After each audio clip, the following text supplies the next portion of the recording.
Nagising na tawag ni Johanna kay Stella. Nasa loob pa rin sila ng kotse at dahil nga, sa pagod ay nakatulog si Johanna sa biyahe. "Yes, my daughter, I'm here." Ngiting sabi ni Stella at tinalikan ng noo ng anak na nasa kanyang tabi. "Malapit na po ba tayo?" "Yes anak, saktong gising mo." Napangiti pabalik si Johanna sa kanyang ina dahil sa sinabi nito at yumakap na lang pabalik dito. "Tell me kung bakit mo tinagong katotohanan." Pumalibot sa buong silid ng kinalalagyan nila Maximus ang boses niya dahil sa galit. Kung wala lang sila sa pampublikong lugar, ay malamang hindi niya tatantanan ng kaibigan. Kulang pa yun sa pagtatago nito sa kanyang anak, lalong-lalo na kay Stella. Ang totoo niyan, unang kita nila sa restaurant ni Stella ay may kakaiba na siyang naramdaman sa dala. Yung pakiramdam ng 4 na tao na niyang hindi nararamdaman at yun ang simula ng mawala ang babaeng nakasama niya sa bar. Hinanap niya ang babae sa kung saan-saan ngunit hindi niya ito nakita. At dahil meron siyang issue of abandonment, ay tinigilan niyang paghahanap dito at nangakong hindi na siya magmamahal ng babae. Yes, mahal niyang nakasama niya sa isang buong gabi sa bar na yon dahil nga sa kalasingan na hindi niya man lang nakita ang mukha nito. Hindi naman niya ginusto yon, lalong-lalo nang mahalin niya ito, pero kusa niya itong naramdaman. Pakiramdam niya ay nabihag kagad ng misteryosong babae ang puso niya, lalo ng kakaibang gabi na nangyari sa kanila. Nakita niyang aura na katulad ng babaeng nakasama niya 4 na taon nang nakakalipas kay Stella. Siyempre, nang hinala siya kagad at pina-background check niya ito. Nung una nagtaka siya kung bakit tila may mali sa information na ibinigay ni Lance pero ngayon ay alam na niya ang totoo. Isa lamang pagpapanggapan tungkol sa pagiging magkapatid ni Johanna at Stella dahil ang totoo ay mag-ina sila at si Johanna ay anak niya. Hindi talaga nagkamali si Lance kung hindi may ibang tao lang na gusto silang lokohin. At yun ang ikinakagalit niya. Niloko siya ni Stella maging ng anak niya. Sawang-sawa na siya sa mga panluloko, pang-iiwan at paglayo sa kanya ng mga babae. Pero hindi magbabagong katotohanan na anak niya si Johanna. Si Johanna na siyang maaring maging susunod na tagapagmana niya ng kumpanya. "Answer me, Jo Marie." Muling simigaw si Maximus na ikinapanlaki ng mata ni Lance sa kaibigan at pinaparating ito na magsalita na siya. Nakita naman niya ni Jo Marie at muling binalik ang mata kay Maximus. "Gusto mong malaman ng totoo? Simple lang, dahil nasa panganib ang buhay nilang mag-ina." Natahimik si Maximus dahil sa sinabi ni Jo Marie. "Alam kong alam mo, Max, kung gaano karaming gustong umagaw sa'yo ng trono. Gustong mawala ka. Hindi ba't nadamay na nga si Johanna? Mabuti na lang at nahanap natin kaagad ang anak mo. Ikaw ang may kasalanan, Max. Ikaw." "Jo Marie, grabe naman ang sinasabi mo." Biglang singit ni Lance na ikinalingon ni Jo Marie dito. "Bakit hindi ba totoo, Lance?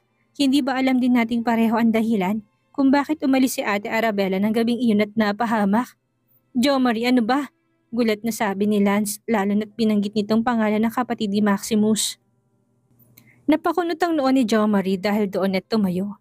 "Hindi ako titigil, Lance, dahil yun ang totoo." Pagkasabi niya noon ay tumingin siya kay Maximus. "Alam kong alam mo na hindi sila ligtas sa'yo. Isa pa, you're a woman hater, Max. Baka pang may simpleng away lang kay ni Stella ay pagtabuyan mo na siya." Seryoso si Jo Marie nang sabihin niya ang bagay na yon. Tinignan pa niya ng mabuti si Maximus na hindi na nakatitig sa kanya at mukhang nagpoproseso na sa utak nito ang totoo. Tumayo na ng maayos si Jo Marie at inayos ang sarili. "Hindi ko sasabihin kung nasaan sila. Kung gusto mo, ikaw ang maghanap." Pagkasabi ni Jo Marie noon ay umalis na siya doon. Naiwan silang dalawa ni Lance na tahimik at walang nagsasalita. Parehong naiwang malaking marka ang sinabi ng kaibigan nilang si Jo Marie. Para kay Lance ay tama ang lahat ng sinabi ni Jo Marie. Alam nilang 3 buhay na meron si Maximus. Kung tutuusin ay walang maniniwala sa pinagdadaan ng hirap ng lalaki, kaya hindi rin masisisi ni Lance kung bakit ito ganun ngayon. Kung bakit ito isang cold-hearted at woman hater. Kinabukasan ay nagising si Maximus sa sunod-sunod na katok sa kanyang kwarto. "Ah, yes, coming!" Inis na sabi nito at gulo-gulo pang buhok na tumayo sa higaan. Tanging boxer lang din ang suot nito kapag natutulog. "Max!" Nakita niya si Lance sa labas ng pinto na kanyang kwarto, kaya bagsak balikat siyang bumalik ng higaan niya. Ano ba yun? Hindi ba pwedeng mag-rest ang boss? Hindi muna ako papasok. Antok na sabi nito, tilo na rin siya dahil nag-inom silang dalawa kagabi. Hindi na nga niya maalala kung paano siya nakapunta sa kwarto niya. Malamang si Lance ang may gawa. This is important, Max. Kalat na sa social media na may anak ka. Nasa loob ngayon ng sasakyan si Lance at Maximus.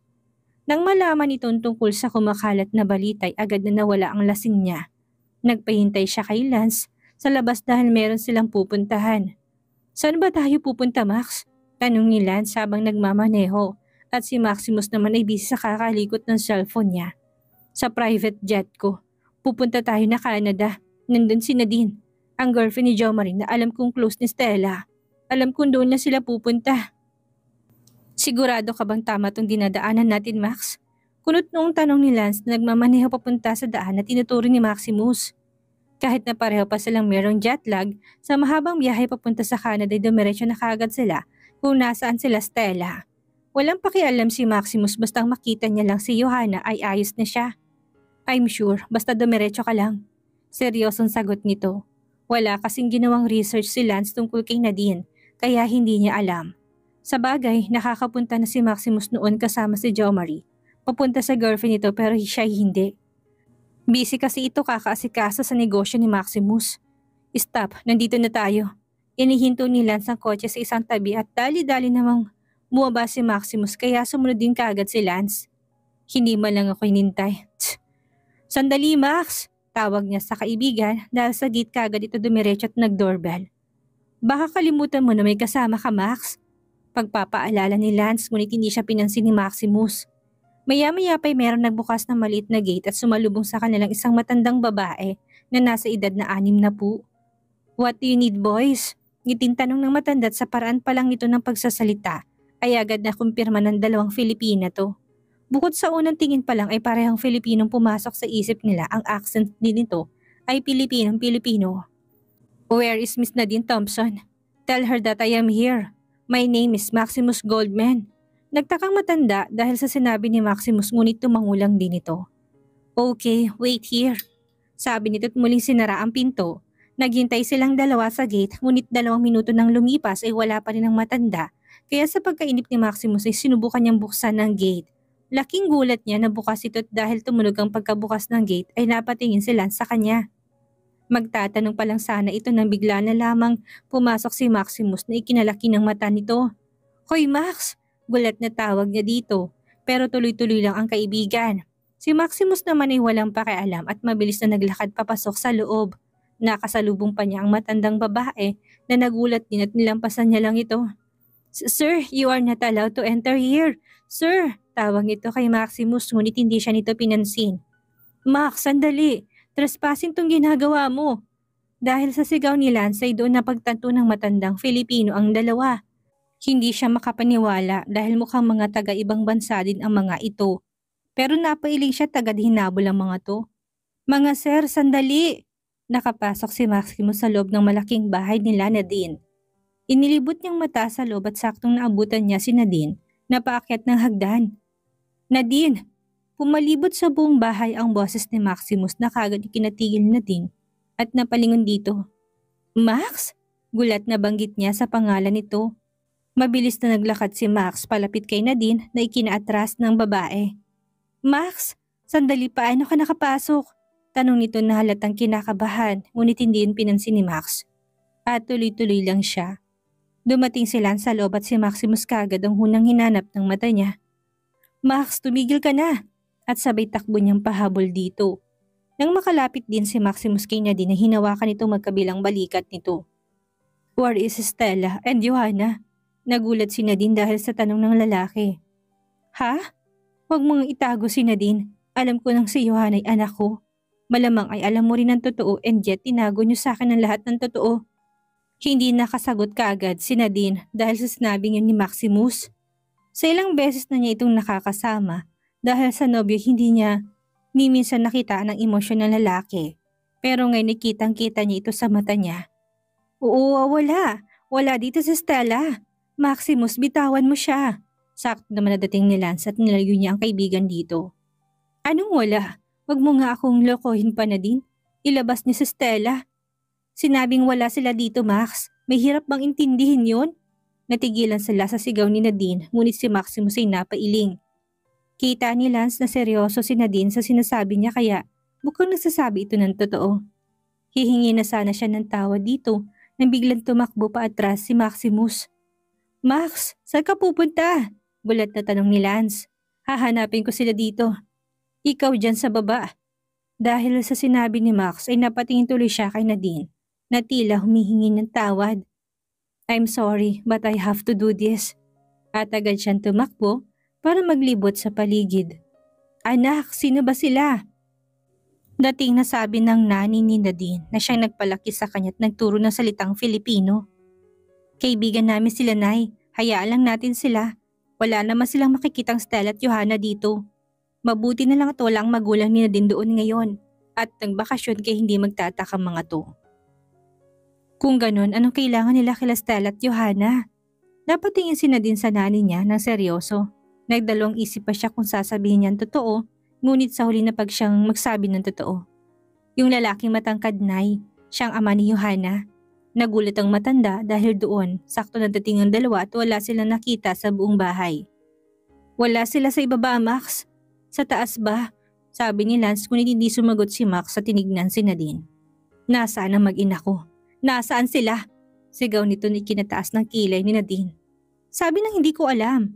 Oo, nasabi ni Stellang aalis nga sila sa Pilipinas pero hindi ko alam kung saan sila tutuloy.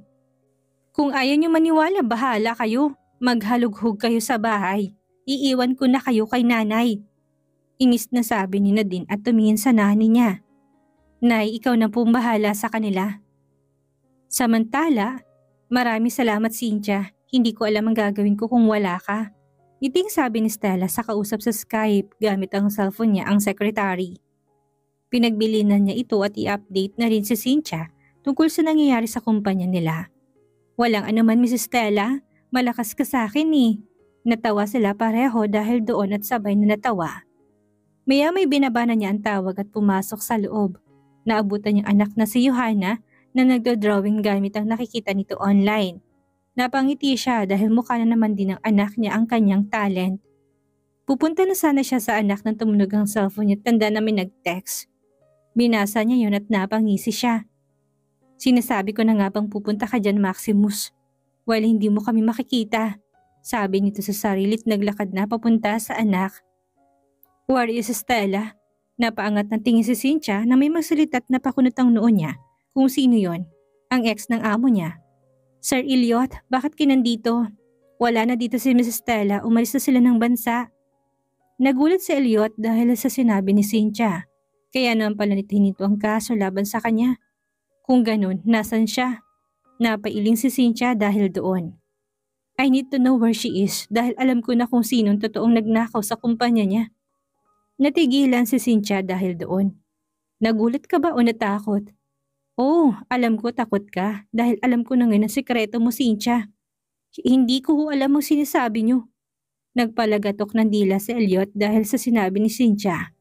Dati na rin siya nagsisinungaling kaya alam niyang nararamdaman ito. Yung feeling na huli ka na pero itatago mo pa rin ang katotohanan. Huwag na tayong maglokohan dito, Cynthia. Alam ko kapag nagsisinungaling ang isang tao. Napatahimik si Cynthia dahil sa sinabi nito. Nakakuyom na rin ang kamao niya at hindi nito alam ang gagawin. Hahanapin ko si Stella at sasabihin sa kanyang totoo. Pagkasabi ni Elliot noon ay tumalikod na siya at umalis. Dahil naman doon inataranta si Cynthia. Ayaw niyang malaman ni Stella ang totoo. Sigurado siyang kamumuhian siya nito panghabang buhay at ayaw niya yon. Kailangan mong gumawa ng paraan, Cynthia. Sabi nito sa kanyang sarili at napatingin sa paligid habang nag-iisip. Saktong may nakita siyang vase sa isang tabit, maliit lang yon. Kaya dali-dali niya itong kinuha at hinabol si Elliot. Talagang binilisan niya ang kilos upang hindi siya mapansin ng lalaki at matagumpay naman niyang nagawa. Sabay hampas ng vase sa kanyang ulo. Ah!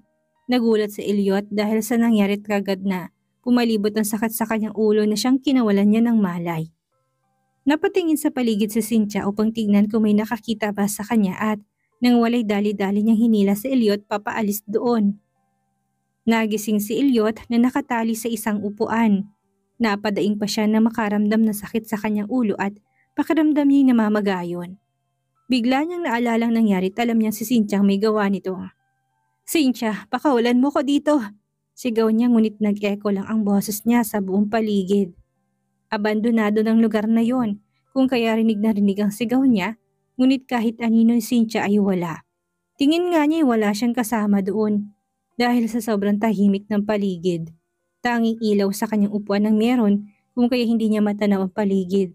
Agad siyang nag-isip ng paraan kung paano makakatakas doon at laking tuwa niya na hindi mahigpit ang pagkakatali sa kanya kaya naalis niya ito agad.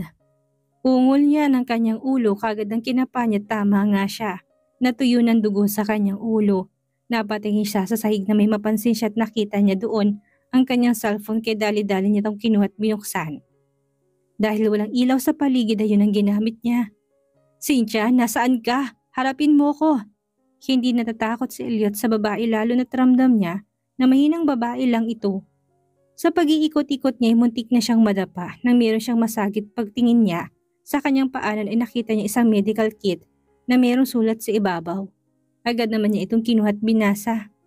Kung ayaw mo mapahamak ay ilihim mo katotohanan. Magugulat ka na lang na pinaglalamayan ka na. Nalamukos ni Elliot ang sulat na nabasa niya. Alam niyang galing yan kay Cynthia kung kaya sinipa niyang medkit sa sobrang galit. Lumabas ka Cynthia, harapin mo kung hayop ka. Ngunit katulad kanina walang nangyari kung kaya nagpasya na lang siyang humanap ng daan paalis doon. Negative pa rin Max. Malungkot na sabi nila sa kaibigan na makarating siya mula sa paghahanap kila Stella at Johanna. Nakatayo ngayon si Maximus sa may veranda nila at nakatanaw sa malawak na hardin. Meron talagang bahay doon si Maximus. Wala halos lahat ng bansa may property sila kaya hindi mahirap sa kanya tuwing meron siyang business trip. Max, 2 araw na natin silang hinahanap dito. Mukhang tama si Nadine na wala sila dito.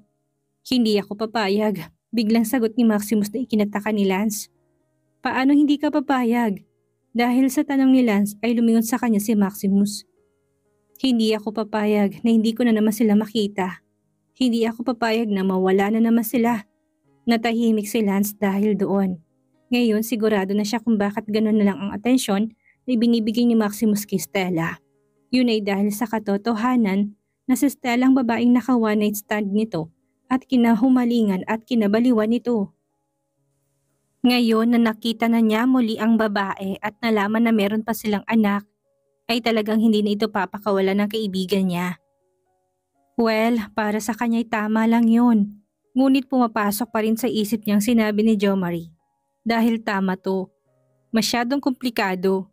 Sumasakit ang ulo niya kapag napapaisip siya ng ganun. Kung ganun, ano nang susunod na plano? Gusto kong i-check mong CCTV sa ang airport na araw na umalis sila. Kailangan nating masiguro kung saang bansa sila pumunta. Makalipas halos 1 oras ay kaagad nang bumalik si Lance sa office ni Maximus na may dalang kakaibang balita. Max, burado ang CCTV footage. Ang sabi na sira daw ang CCTV. Pero nakapagtataka na sa araw pa na yun, di ba? So ibig sabihin, sinadya yun at ayaw ipaalam ng taong yun kung nasan si Stella at Johanna. Napakayum ng kamao si Maximus dahil sa kanyang narinig na balita. Iisang tao lang ang nasa isip niyang gumawa nito. Jo Marie. Inis na banggit niya sa pangalan nito. Walang inaksayang oras si Maximus at Lance at dali-daling bumalik ng Pilipinas para kausapin muli si Jo Marie. Ang mahabang oras ay tila naging maiksi sa dalawa dahil sa kanilang pagmamadali. Max? Gulat na tanong ni Jo Marie na kalalabas lang ng conference room nila at katatapos lang ng meeting nito. Follow me. Seryosong sabi ni Maximus at naglakad papunta sa office nito. Marami kasi nakatingin sa kanila dahil katatapos lang ng meeting nito kaya umalis sila doon.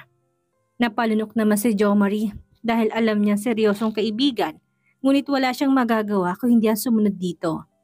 Pagkapasok niya pa lang sa loob ay kamao na kagad ang sumalubong sa kanya na siyang inaasahan na niya sa kaibigan. Hayop ka Jo Marie, sabi mo sa akin kung nasaan ang mag-ina ko. Hindi man lang nagreklamo si Jo Marie sa suntok ng kaibigan at tinignan niya lang ito ng seryoso. Hindi magbabagong desisyon ko Max, hindi ko sasabihin kung nasaan sila. 3 araw na si Stella at Johanna sa kanilang bahay na tinuluyan. At dahil walang ibang pwedeng makaalam kung nasan sila ay nag-iingat ang dalawa. 2 araw ko na siyang hindi makontak na din. Kinakabahan ako. Baka may nangyari. Ang sabi sa office hindi rin daw pumapasok si Cynthia. Sabi ni Stella habang pabalik-balik na naglalakad. Kausap niya ngayon si Nadine sa kanyang cellphone at binalita ditong pagkawala ni Cynthia. Don't worry, hahanapin ko siya, Stella. Salamat, Nadine. Maasahan talaga kita. Pagkatapos ng usapan nila ay binaba na niya ang tawag at nagpaalam na sa anak. Lalabas siya ngayong araw dahil kailangan niya na mag-grocery. Paubos na kasing binili niyang pagkain, lalo na't hindi naman niya kaya mag-grocery ng sobra dami lalo na at wala silang kotse doon. Nang makarating sa Stella sa pamilihan ay pakiramdam niya, meron sumusunod sa kanya ngunit wala naman siyang nakikitang kahina-hinala. Dahil doon ay binilisan na niyang pamimilit dali-daling umalis. Dahil malapit lang naman yan sa kanilang tinutuluyan, ay naglakad lamang si Stella na may pagmamadali. Hanggang maya-maya ay may naramdaman siyang tao sa likod niya at sakto na may humawak sa balikat niya. Naging mabilis ang kilos niya tinampas ang bag na dala niya sa taong yun. Layuan mo ko! Layuan mo ko! Sigaw niya dito habang hinahampas niya ito ng bag. Sandali Stella, ako to. Nakilala ni Stella ang boses na yon at doon niya lang tinitigan ng lalaki. Anong ginagawa mo dito? Gulat na sabi niya. Boss, nakita na namin kung nasaan si Mrs. Stella. Napahintong lalaki sa kanyang ginagawa na marinig na sinabi ng lalaki sa kabilang telepono. Where is she? Seryoso nitong tanong. Nakabantay siya ngayon kay Stella dahil nakita niya itong namimili. Hindi niya pwedeng basta-bastang pwedeng lapitan ng babae dahil kapag ginawa niya yun baka magulat at magkagulo. Kaya hinintay niya na ang tamang oras at nakasunod lamang siya dito. Sa wakas ay nakita niya na rin si Stella matapos ang ilang araw na pagpapahanap niya dito sa loob at labas ng bansa. Wala nga siyang inaksayang panahon dahil hinanap niya kaagad si Stella at sinundan ito. Nang makakuha ng tiyempo at walang tao sa paligid nilipitan niya to. Pero mukhang natakot niyang babae dahil pinaghampas siya ito ng kanyang pinamili niya. Anong ginagawa mo dito? Stella, kumalma ka na. Pinapahanap talaga kita para ibalita sa yung nalalaman ko. Napakunot ang noon ni Stella dahil sa sinabi ng lalaki. Bakit naman siya maniniwala? Ang taong nagnakaw sa kumpanya na magulang niya at sa taong nanloko sa kanya noon. Yes, si Elliot nga nagpahanap kay Stella at sinundan siya. And you thought I will believe on you? Anong tingin mo sa akin, tanga? Katulad noon para maniwala sa'yo? Pwede ba, layuan mo ko, Elliot? Pagkasabi ni Stella noon pinagpupulot niyang pinamili niya at umalis doon. Sandali, Stella. Ngunit hindi niya pinakinggan ang lalaki at tuloy-tuloy lang siya. Si Cynthia, kusang napahinto si Stella sa paglalakad na marinig niyang pangalan ng sekretarya. 2 araw niya na itong hinahanap at hindi makontak. Hindi ba 2 araw na siyang nawawala? Dahil sa muling sinabi ni Elliot ay agad na napalingon si Stella dito. Anong kinalaman mo sa pagkawala ni Cynthia? Sigaw na tanong niya dito. Wala akong kinalaman, nagtago na yun panigurado dahil alam ko ng sekreto niya. Ang sekreto niyang siya talagang tunay na nagnakaw sa kumpanya niyo. What?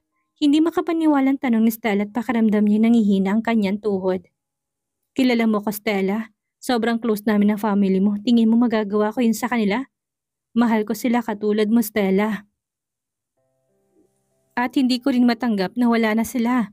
Kusang tumulong luha ni Elliot pagkasabi niya noon ngunit kaagad naman niya itong pinunasan. Katotohanan ang sinabi ni Elliot. Ang magulang ni Stella nagsilbing magulang ni Elliot simula na maging sila ng dating nobya sa kadahilanan na ring wala ng mga magulang niya. Sobrang taas ng respeto niya sa mga ito at paggalang kaya hindi niya na yun magagawa. Hindi magagawa ni Cynthia yan. Stella, nagulat si Elliot na bigla na lamang tumakbo sa Stella pa uwi sa kanila. Hahabulin niya sana ito, ngunit nagpasya siyang huwag na lang itong habulin at bigyan ito ng oras para mag-isip. Pagkarating ni Stella sa kanilang bahay ay sa kusina kagad ang diretso niya at ibinaba sa lamesa mga pinamili niya. No, Stella, huwag kang maniniwala sa sinasabi niya. Mahinang sabi ni Stella sa kanyang sarili. Agad niyang kinuha ang kanyang cellphone at tinawagan si Nadine. Nadine, gather information about Cynthia. I need it ASAP. Mabilis na sabi niya dito. Ha? Bakit? Hindi na ituloy ni Nadine ang sasabihin niya na putulin niya ni Stella. Mommy, are you okay? Napalingon siya kay Johanna nang bigla itong dumating sa kusina. Agad niyang inayos ang sarili at ngumiti dito. Wala anak, napagod lang si mommy. Mukhang pinaniwalaan ng anak ang sinabi niya dahil nakita niya pagkunot ng noon nito, katulad na sa kanyang ama kaya bahagya siya napatigil doon. Mommy, I told you sasamahan na kita eh. Look at you. Maupo ka muna. Napatawa siya sa sinabi ng anak at kahit papaano. Naalis ang iniisip niya at kinalimutan na munang isipin yon.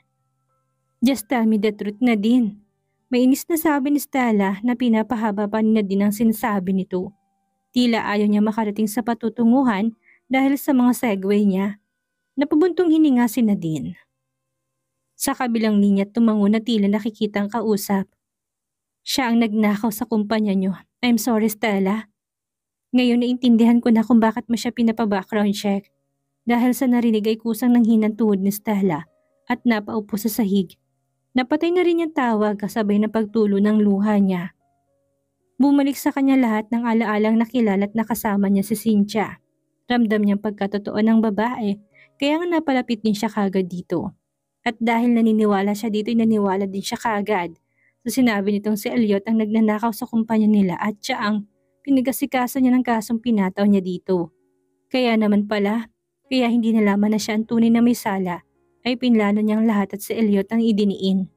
Kaya din nawawala nito dahil alam na ng lalaki ang katotohanan. Nagsasabi ng totoo si Elliot. Napatakip na bibig si Stella kasunod ng pag-iyak niya. Max, may ibabalita ako sa'yo. Napalingon si Maximus Killans nang dumating ito. I will call you back later, sabi niya sa kausap na investigator na inutusan niya maghanap sa iba't ibang bansa. Ang dami na nga niyang inutusan para lang mahanap ang mga to. Kada bansa ay meron siyang kausap na naghahanap ng kanyang mag-ina. Malaki ang chance na babalik na sa Pilipinas si Stella. 2 araw nang nawawala si Cynthia. Siguradong babalik siya sa kumpanya nila dahil walang ibang mag-aasikaso doon. Napaisip si Maximus dahil sa sinabi ng kaibigan at napatango dito. That's a good news.